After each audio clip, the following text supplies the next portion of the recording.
He's going to bring it home, baby. Either way, Coach Gary Waters, head coach of the CSU Vikings men's basketball team, they tip it off. They've got an exhibition to start next week, and then they're playing some games that count as well. We're going to talk to Coach Waters here in just a second. Facebook.com/thesportsfix. Tweet with us at thesportsfixcle. Email us, thesportsfix@AOL.com. And, we were talking Cavs there in the last segment. I want to get Coach Waters' thought on some of that, too, man. Love talking hoops with him, not just Vikings. So let's do that. Going to the phones now. The head coach of the CSU Vikings men's basketball team, Coach Gary Waters. Welcome back to the Sports Fix, Coach. Hey, how you doing? Hey, I'm all right. How you doing today, Coach? I'm doing great. Just trying to get things organized so we can, continue on. Yeah, same here. I was glad we were able to make this work and get you on. And, Vikings, obviously, we're going to talk about them here. You guys are getting ready to tip another season off. But I'm going to steal a few minutes here and pick your brain a bit, taking the coach speak out of it, because, you don't have to coach any of these young men, so you don't have to protect anybody's egos or anything. But as a coach that's been through so many different things, you've seen it all, been through all the different experiences. We were talking Cavaliers in the last segment, and nobody, at least I'm not in any way panicked about the long-term picture of where I think these Cavs can go with this talent. But as a coach and as a guy that knows what all the different things that the Cavs are trying to do with young players and get them to go a different direction with their game, with a alpha male or multiple alpha males there that are used to certain ways, all the different things. And then you've got a true superstar persona as well. All those different things that the Cavs are doing. I don't know if you've gotten a chance to see the first few games of the season last night, a tough loss there in Portland. But what are your thoughts on the job of what they're trying to do, the realities of what the Cavs are trying to do? It's easy for people to say, well, like a video game, let's drop these guys together and watch them, win 82 games. But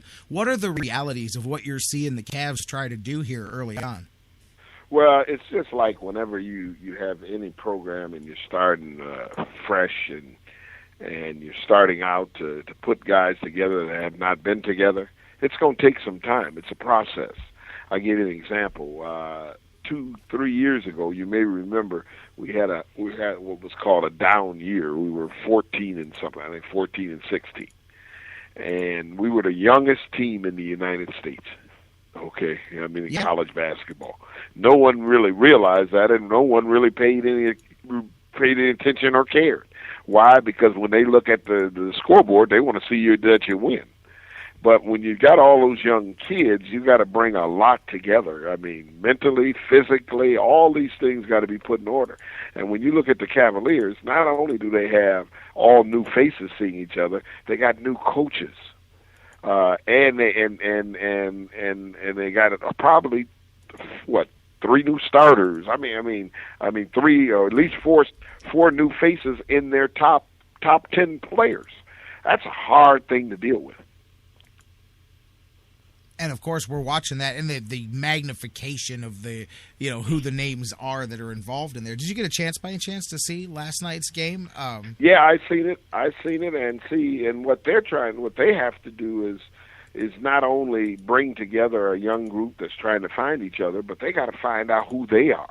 And where are they committed to? Are they committed on the defensive end? Got to make all those decisions, and those aren't easy decisions in the early going. As you play many games and the process goes down, especially in the NBA, in college basketball, you get to practice and work on this stuff. They don't get to spend a lot of time in practice, so they got to figure it out in games, and that's a hard thing, especially when you're playing veteran groups. And you know what? You've got the mix of guys. There's some veterans here and some young guys. I'm sure you've gotten a chance throughout the last few years to talk off and on with Norris Cole, with him going down to Miami and being a part of that experience there. Has he talked a bit about what his experiences were like being a young guy learning with that bubble that is LeBron James, with the whole bubble that comes with him being the personality and this superstar outside of the game of basketball as well? What it's like to try to learn under that and what that experience was like, because what this Cavaliers team is going through now with these guys that have been added to the team. Well, if you remember that Miami team in that first year, they didn't start off well. I think they 500 or so. And it took them a while to come together because they had to learn each other. They had to learn what their strengths and weaknesses were together, not individually, but together.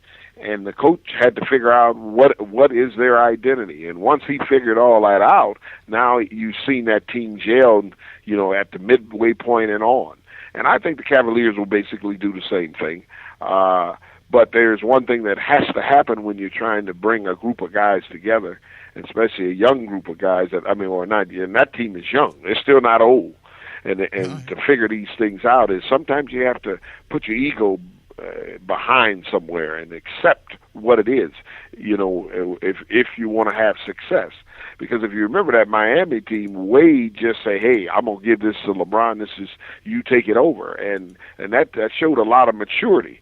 And that's what you have to do if you're going to have success at the rate you want it. And you know what? We brought up Norris Cole there. By the way, with things changing now, LeBron coming up here, that left open a whole different situation and scenario down there in Miami. I don't know if you've had a chance to talk to him recently into this season, but he's doing, grabbing the opportunity that's given to him here. It's been fun to watch. As difficult as it's been because of the Miami Heat aspect of it, to watch the growth of Norris Cole from what he did here for the Vikings, what he's done so far with the Heat over the last few years, and then now really getting the chance to blossom as a starter and as a guy on his own and begin to forge his own legacy or whatever it will be in the NBA. Yes, it is, and he's been working hard at it. But the one thing Norris knows that it's about team first, and we preached it. His high school preached it. When you have all that hitting you, you understand that I got to develop whatever I develop for the team, and each time it goes and how long it goes, then I'll develop what I personally have to develop. But that's what they're going to have to do. They're going to have to come together. They're going to have to throw some egos away and say, hey, this is what's going on, and they got to just work at it harder and harder at what they're becoming as their identity, and they have to figure that out. And it's a process, though. Figuring that out don't happen overnight. It takes days, and it may take weeks to figure that out. And, there's a lot of people. Everybody plays what they may finish and what maybe how high this thing ends. But you as a basketball coach, when you just look at the pieces that are on the Cavaliers, when they come together, obviously that's the X factor in all of it. But what do you think when you look as a coach at the weapons that the Cavaliers have and the team that they have? How would you feel going into battle with that team? Do you like the upside of what they can be once they figure it definitely. out? I think their potential is unlimited. But again, I'm going to say they're going to have to figure it out. Because it's more than just the offensive side of the game of basketball. You got to play that defensive end, and you got to play it as hard, and in many cases harder. So these are things that people are going to have to adjust to. They're going to have to adjust to the new coach's style, which he's been coaching a long time, so he understands what it takes to be successful. They just have to figure all that out, and they have to come together as one. And that's something that you guys at the Vikings have been working on in your preseason workouts. You've had a bit of time here, about 6 weeks or so of getting yourself ready for the regular season. And, of course, once you guys start playing, then you'll start that same process that you just described of actually finding out your team and what you've got. I know Media Day, since you and I talked, expectations relatively high for the Vikings, picked in the league to finish second here in the Horizon League. You talked about top to bottom, just a stronger league in general that the Vikings are going to have to deal with. Is there anything about your team, in the limit of not having another team on the other side to judge yourself against, what have you maybe learned or questions that you may have now about this team early on that you can't wait to get on the court and find out next week? Well, we got to figure out with this team how the newer guys that are connected to us will fit in and contribute, because that's important. Because we got about 3 or 4 guys that were the mainstays from last year that are back again this year, and they know what their expectations are and they know their roles. But now we got to add others, and they're new faces. They're not issues where a guy just played some last year and now he's got a bigger responsibility. These guys haven't played. It's maybe about 6 of them haven't played at in our program, and some at this level. So we got to bring them along slowly and hope that they fit into what we're doing. Well, the good thing about that is the flip side of that is the group that's going to be assimilating those guys. You've got a group that does have a long starting period together. You're bringing back 118 combined starts there, best in the Horizon League. So you've got a group of maturity and familiarity playing with each other that will hopefully make that process that you just described easier, which I'm sure settles your head a bit at the idea of assimilating those guys into what you're doing.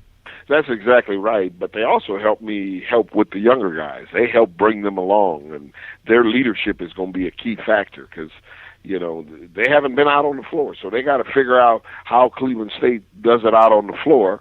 And once they figure that out, and they're putting in the same energy and effort that the guys of the past are doing, then now you got a team that can gel. Now you may have to play some games to figure that out. Similar to the Cavaliers, they have to play some games to figure out a lot of stuff, in which that'll come. It's not even a doubt in my mind because with the talent they have there and the knowledge of LeBron being on the floor and all the veterans they have connected there, they'll figure it out. It just takes time. And the problem with at that level is you don't get to do it at practice. You got to do it in the games.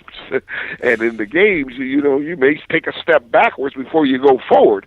And as fans on the outside visualizing that, sometimes we're not as patient. But you have to be patient on this as a coach. I'm talking to you as a coach. If you're not patient, it's not going to come together as quickly as you think.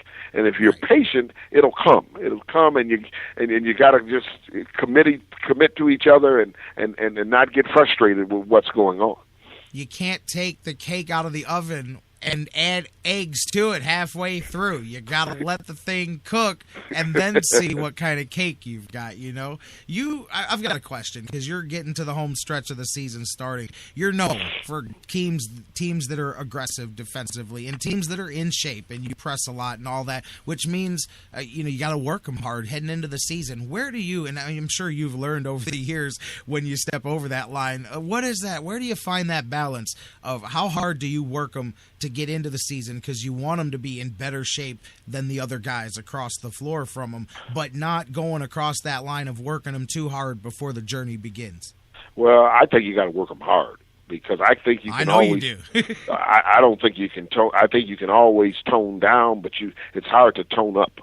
So they got to understand how hard they got to work. And what ends up happening in our program? Our players look at the game as just a formality, something that they've went through, and it doesn't compare to how hard they play at practice. So it becomes easier for them, and that's what I'm a believer in. And now at the professional level, you can't do that because they got so many games they got to play night in, day in, and so on. So they can't just go gangbusters at practice and then play the game the next day. That's hard. That's extremely hard. In college, these are young leagues. They're young people. Yeah. And you're sending messages. You're not only sending game messages, you're sending life messages. So when you send these messages, you want them to understand, and whatever you do, you work hard at it, and you put all you have in it, and that helps them later on in their lives. But in this early going, we got to make sure these guys are in the best shape. I pride our teams in being in better shape than most teams in the country. We start the year out saying we're going to be the best shaped team in the country. We don't just wait till the game starts and we start doing that.